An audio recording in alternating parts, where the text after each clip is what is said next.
Good morning, Commissioners. I'm Dirk Draper. I'm President and CEO of the Regional Business Alliance, and it's a pleasure to be here with you this morning for a quick update on a quick look back at 2015 and a look ahead at 2016. Make sure I'm using the correct. Here we go. It is not news to you that our economy is doing well. I'm from the Chamber of Commerce. I'm supposed to have a positive perspective, and we do have a positive perspective. We're very bullish on 2015 and 2016 as well. You know that our unemployment rate is at 4.5%. It's the lowest since before the recession. It's essentially, from an economist's perspective, we are at full employment now. Building permits are up for the year. 2,740 building permits represent, single-family residence building permits represent a 12% increase over 2014. Vehicle registrations have increased, and our tourism numbers represented by hotel occupancy at a rate of 78% versus 61% last year, again, or in 2014, show a very strong recovery underway now, finally, for the county. This is driven in part by, and will continue to be driven in part by, investment in public infrastructure. Just look to the west and you can see that Cimarron Interchange is under construction, a $100 million project there. The Cimarron, to rebuild the Cimarron intersection. Fillmore and I-25, a $15 million project, is well underway to the north. The city soon will be putting an additional $50 million a year into our city streets. And I believe the next item on the agenda, you'll hear about an upcoming project on Colorado Avenue as well. Commissioner Clark, long-awaited improvements on the west side. That's a good thing over there. UCCS is growing as well. Student enrollment is up. Most of the cranes that we see in town, construction cranes, are building dormitories there. And we have the ENT Center for Arts is under construction now. And soon we expect the university will be announcing breaking ground for the Sports Medicine and Performance Center as well, a $75 million medicine and research facility on their North Nevada campus. The governor, in his State of the State address last week, announced National Cyber Intelligence Center. We know he'll repeat that announcement next Friday when he's here for the State of the State address, because the center will be located here in a facility on North Nevada. And we're very excited about that and the three functions that that's going to bring to our community, further solidifying our role in the cyber community in education, in research and development, and in counter-surveillance, if you will, corporate intelligence on the cyber industry. Those things are all very positive for us. We're just starting to see the results of those, and we'll continue to see the impact for the next couple of years. That's complemented by visible growth in private investment as well. If you count Children's Hospital, Memorial Hospital, Penrose, other facilities that are under construction in the next 3 years, we'll see between $600 and $800 million of investment in our health systems here. Those bode well as our health providers are building Colorado Springs to be a regional hub of health care to provide care for the rural communities that don't want to travel to Denver for medical care. Commercial industrial projects include the Catalyst Campus, Sierra Completions, their hangar at the airport, and their work that's coming online in 2016. And we'll hear tonight unveiling at the Pikes Peak Summit House, another nice project for us, and ties in well for our amenities that we have in this area. Downtown residences are coming online. We know from an economic development standpoint, it's important to have that housing in the downtown area and apartments available for entry-level workers, for next-generation workers. We're excited to know that the Blue Dot is approaching completion, and 2 projects announced recently by Norwood and Griffith's Blessing will bring another 400 or so units to downtown. Altogether, it's well over $1 billion in commercial construction in the county and more coming. So that's all good. The challenge is, we recognize, number one challenge is workforce. In 2015, for example, you can see the statistics there. The line's a little bit off, but you can see the statistics there. About 2,000 jobs are open right now in information technology, in IT. Those multiply into additional jobs as well, and for us to be able to fill those, for employers to be able to fill those, and us to be able to help them, we're working with our educators and training providers in town to make sure that there is competent workforce available. In some cases, those are 4-year degrees. In some cases, 2-year degrees or certificates that accompany accomplishments in training for those cyber jobs, for example. That's our highest priority, because as we look at local businesses here, they're growing and they'll need that workforce to be able to stay and be able to prosper. Just a couple that I'll point out. Sharewell, software development company, recently moved into a 67,000 square foot space on the north end of Colorado Springs, near Interquest, and are planning on doubling their workforce. Route 9B is a locally grown smaller business, about 50 employees in the Wells Fargo building, recently ranked as the #1 cybersecurity firm in the world, are looking to double their workforce. Evacor, we have a ribbon cutting this afternoon for Evacor. They're a medical company up on Garden of the Gods corridor. They were a 2004 Economic Development Corporation attraction project.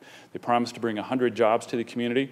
We're happy to say they now employ 500. And we're doing a ribbon cutting this afternoon as they expand their facility to a 93,000 square foot facility on Garden of the Gods. So again, we're working with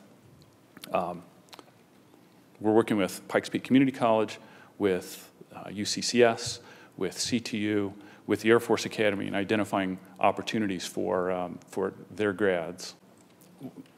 The education tracks are not as traditional as they used to be. There are new avenues for entering the professional world without a 4-year college degree, and identifying that and identifying those opportunities and what that path is very important.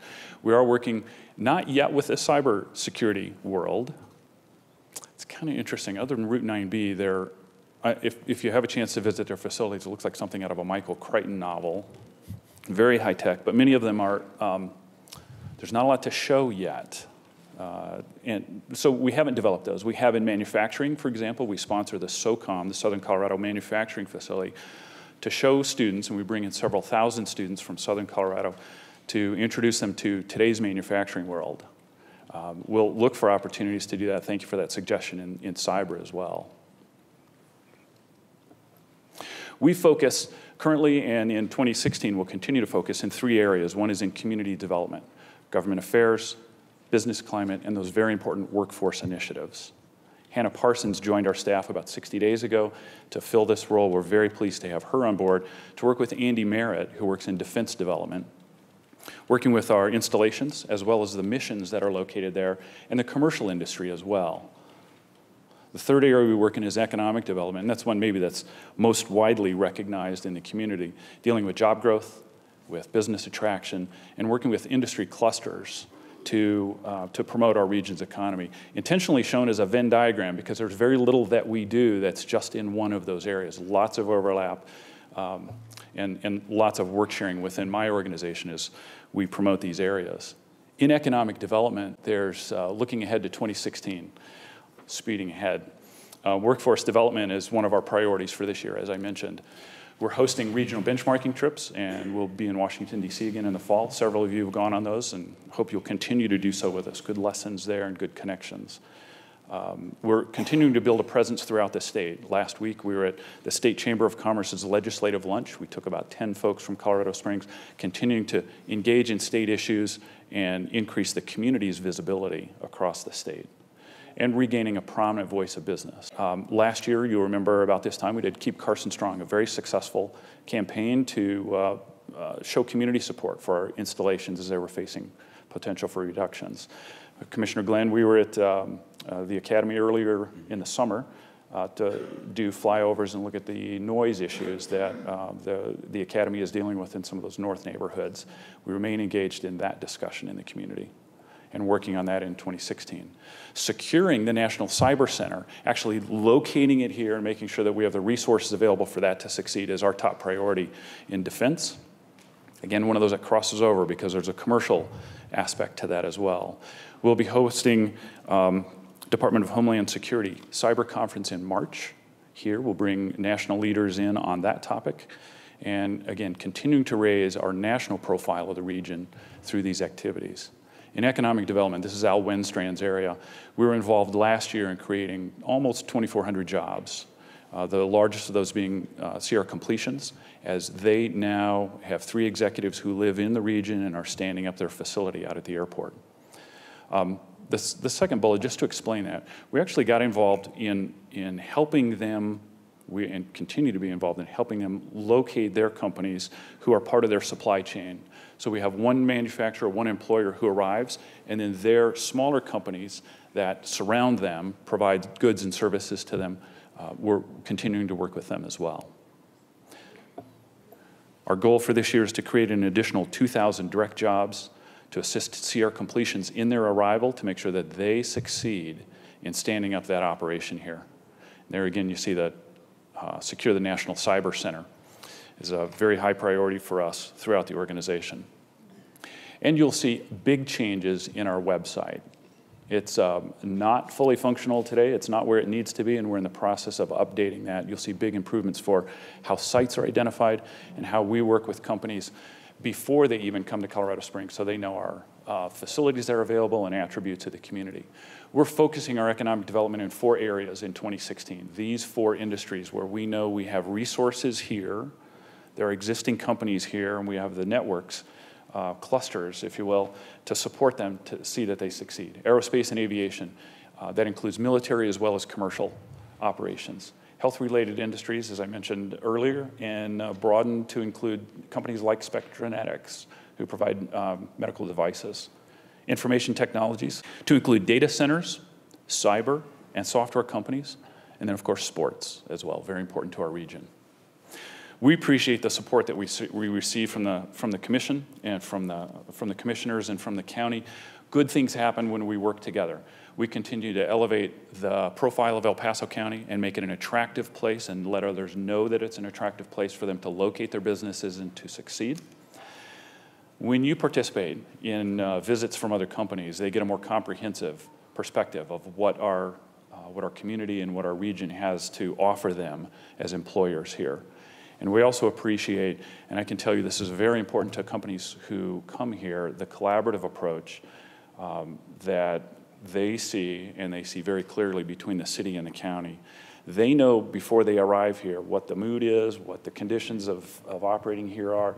And so the work, the relationships that you have with City Council and other surrounding communities are very important for us as we work with businesses in and looking at coming to Colorado Springs area.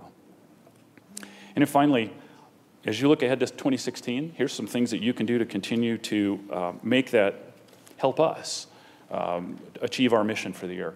Number one is participate in trips and events that we do, and I'll leave with Jessica our save the dates, our full calendar of events for this year. Continue to help welcome prospect companies. Several of you have been involved in those, and we look for that to continue this year.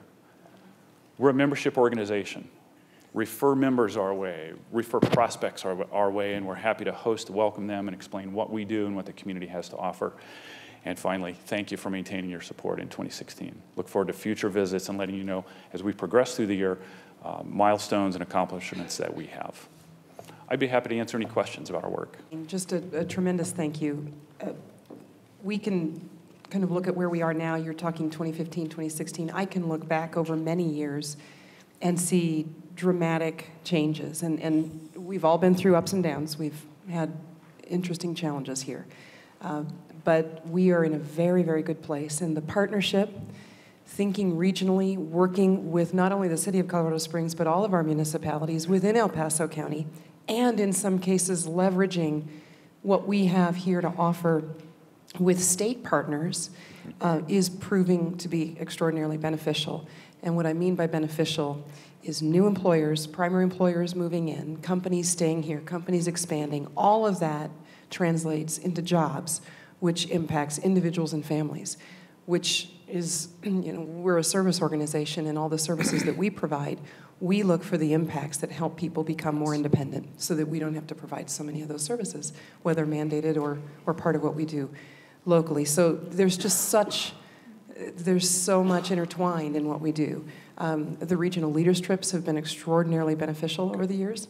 The trips out to DC to harangue our elected officials and their staff members. Let's not forget about, you harangue the members, please harangue the staff members as well. That's a huge part of that lobbying effort that we do on behalf of local government.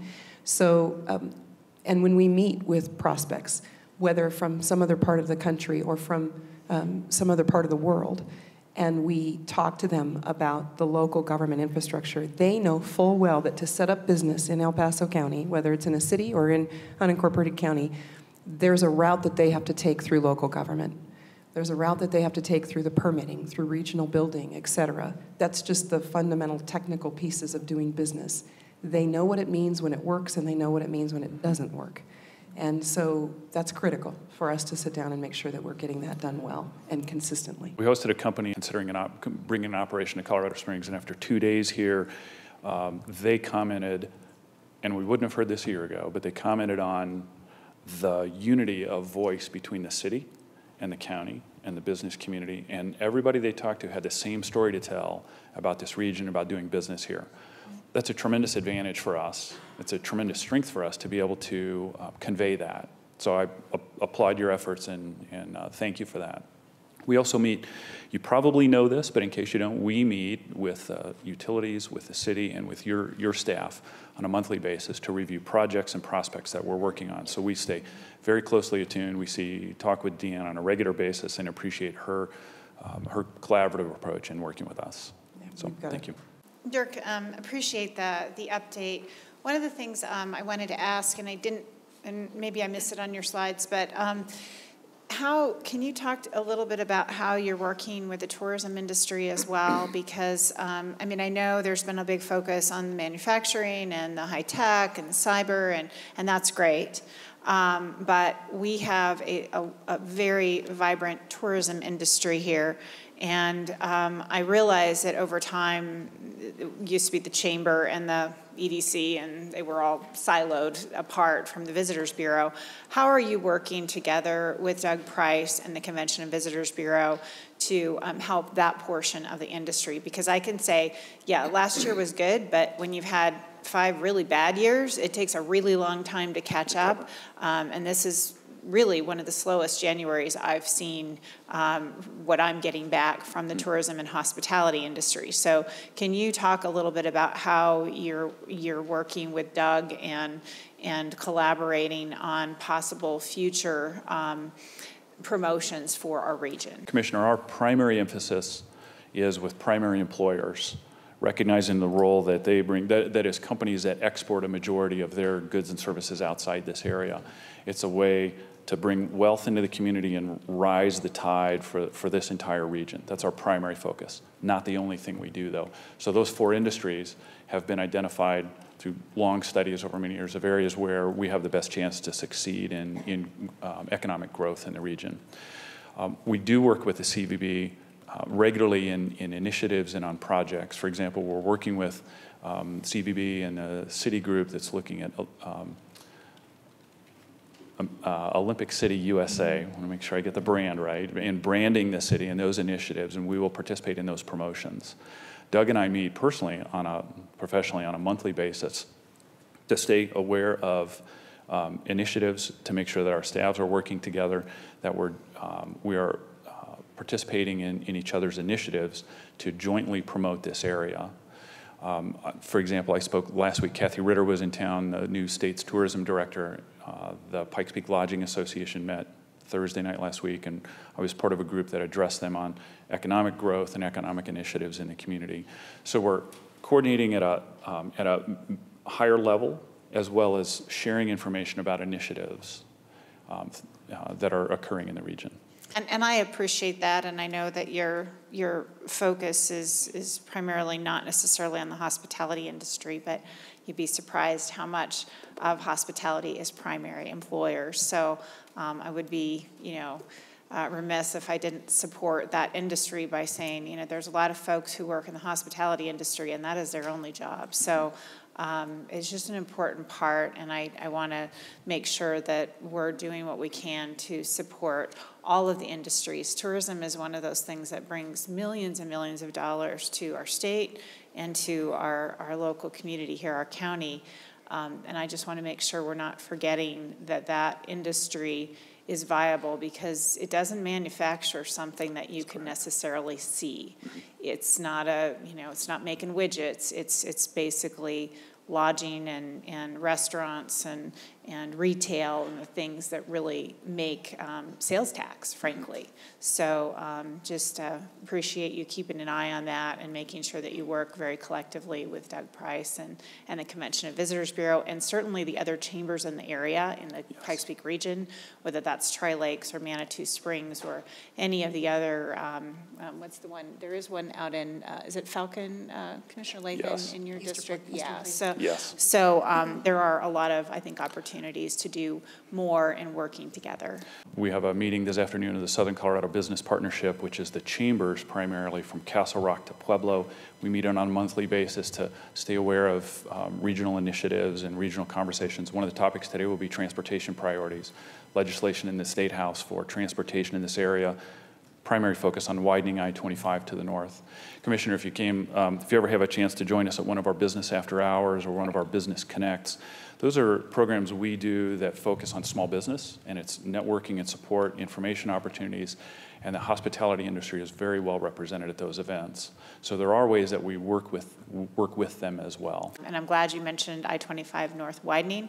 That's something that we all know as part of the Council of Governments that is really important, and working with our Douglas County partners on the other end, because it'll have to come through two Council of Governments, including the Denver Dr. Cogg. So thank you. Those of us that travel I-25 know it's accident alley. So. And just given the nature of this, Steve, you can attest to this too, it is a much higher priority for us than it will be for our region neighbor to the north. They focus east, west, and north more than they do to the south.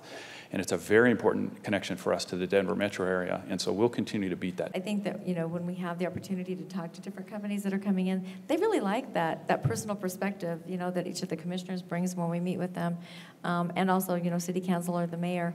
Just hearing from, how we live, work, and play here in El Paso County, and, the high, we just have a really high intelligence level here of people who love to get out, they love to play in our community, they work hard, and we have a lot of people who are very well educated here, and it shows. And they're really excited about that when they come here to see that, we don't have the business personal property tax, because that's some of the things that it's really not apparent sometimes about how reasonable the cost of living is here in El Paso County. They don't get to see the 10-county cost of living index. And so explaining that to them, I think, really draws people here. People love being here. And that's a wonderful story to tell when we go visit different places and with different business prospects. A message from me is a sales message, right? I'm convincing them to come here. A message from you is a testimonial about the area. And it's an important distinction. We had visitors in town last week from out of the country, an international company, and they commented at the end of 2 days the red carpet treatment they got here and the pride of community that they perceived here from the folks that they met with over those 2 days. Staff, elected leaders, business owners, and executives here all were part of that welcome, and it made a very strong impression on them. Very true. Great. Thank you very much. Thank you. Always good to see you. Thanks. Likewise.